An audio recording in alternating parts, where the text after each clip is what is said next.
मेरे सामाजिक परिवार के सभी सदस्यों को यथोचित प्रणाम। राम राम। स्वागत है आपका अपने कार्यक्रम HST ज्योतिष में। दोस्तों, आज हम चर्चा करेंगे वृश्चिक लग्न की कुंडली में आप कौन सा रत्न धारण कर सकते हो और कौन सा रत्न धारण नहीं कर सकते हो। चर्चा में जाने से पहले मेरी आपसे रिक्वेस्ट है, जिन लोगों ने अभी तक हमारे चैनल को सब्सक्राइब नहीं किया है, प्लीज़ चैनल को सब्सक्राइब कीजिए, लाइक कीजिए, शेयर कीजिए, वो कमेंट्स के द्वारा हमें बताइए कि हमारा प्रोग्राम आपको कैसा लगता है। तो दोस्तों, आज चर्चा करेंगे वृश्चिक लग्न की कुंडली की। वृश्चिक लग्न की कुंडली में कौन सा नग आप धारण कर सकते हो और कौन सा नग धारण नहीं कर सकते हो। मैंने आपकी सुविधा के लिए वृश्चिक लग्न की कुंडली ड्रॉ कर रखी है, देख लीजिए। वृश्चिक लग्न की कुंडली इसलिए होगी कि लग्न में ही 8 नंबर लिखा हुआ है, इसलिए ये वृश्चिक लग्न की कुंडली हुई है। वृश्चिक लग्न की कुंडली का जो स्वामी होता है वो मंगल होता है। मंगल की एक राशि लग्न में है और दूसरी राशि छठे भाव है। अगर किसी भी लग्न के स्वामी का अगर दूसरी राशि अगर कहीं त्रिक में भी होती है तब भी वो योग कारक ग्रह माना जाता है। जैसे यहाँ पर मंगल है, मंगल इस कुंडली में एज ए चीफ मिनिस्टर की भांति काम करता है और मंगल इसमें प्रबल योग कारक है, इसलिए मंगल का आप मूंगा धारण कर सकते हो। अगर मंगल तीसरे में, छठे में, 8वें में, 9वें में और 12वें में नहीं होगा, इन भावों में नहीं होना चाहिए, उसके अलावा मंगल कहीं भी बैठा होगा, आप मंगल का रत्न धारण कर सकते हो। आपको बेनिफिट होगा, आपको लाभदायक होगा। अगर दूसरा नंबर जहाँ पर 9 नंबर लिखा हुआ है, 9 नंबर का स्वामी जो है बृहस्पति होता है। बृहस्पति की जो दूसरी राशि है वो पंचम त्रिकोण में बैठी हुई है।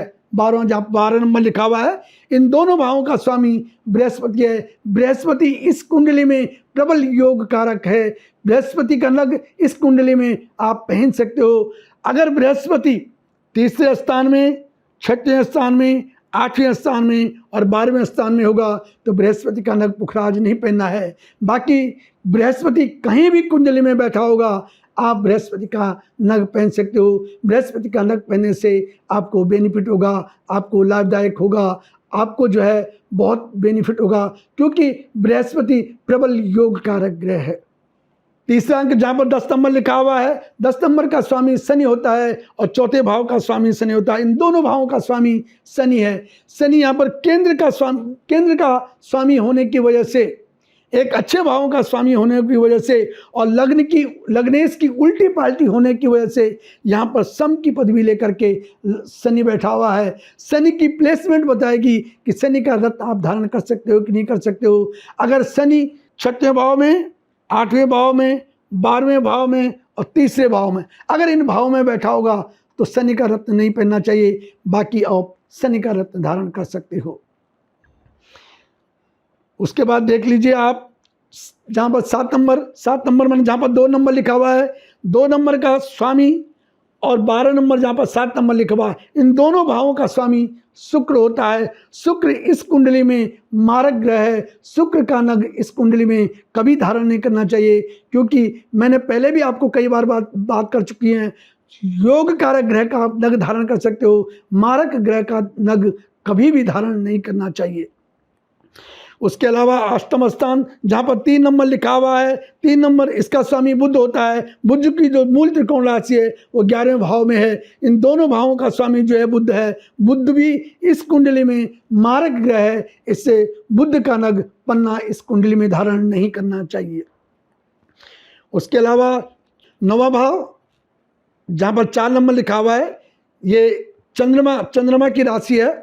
चंद्रमा इस कुंडली में प्रबल योग कारक ग्रह है, क्योंकि त्रिकोण में बैठा हुआ है, 9वें भाव में बैठा हुआ, भाग्य स्थान में बैठा हुआ, पिता की जगह पर बैठा हुआ है, इसलिए ये प्रबल योग कारक ग्रह है। और लग्नेश की अति मित्र होने की वजह से चंद्रमा इस कुंडली में योग कारक ग्रह है।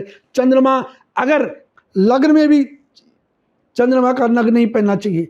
एक पहले भाव में, तीसरे भाव में, छठे भाव में, 8वें भाव में और 12वें भाव में, इन 5 जगहों पर अगर चंद्रमा होगा तो चंद्रमा का नग नहीं पहनना चाहिए। अन्यथा चंद्रमा कहीं भी बैठा होगा तो आप चंद्रमा का मोती धारण कर सकते हो, आपको फायदा होगा। भाग्य से रिलेटेड जितनी भी चीज़ें होंगी आपको बहुत अच्छा फायदा होगा। विदेश जाने का भी प्रबल योग बनाएगा वो। उसके अलावा दसम स्थान जहाँ पर 5 नंबर लिखा हुआ है, 5 नंबर का स्वामी सूर्य होता है। सूर्य इस कुंडली में प्रबल योग कारक ग्रह है, इसलिए सूर्य का नग भी इसमें धारण कर सकते हो। लेकिन सूर्य का नग जो है तीसरे में, छठे में, 8वें में और 12वें में अगर सूर्य होगा इसका नग धारण नहीं करना है। बाकी कहीं भी सूर्य होगा तो आप सूर्य का नग धारण कर सकते हो। दोस्तों अगले एपिसोड में फिर आपके साथ नई जानकारी के साथ आपके सामने उपस्थित होंगे। तब तक के लिए बहुत बहुत प्रणाम।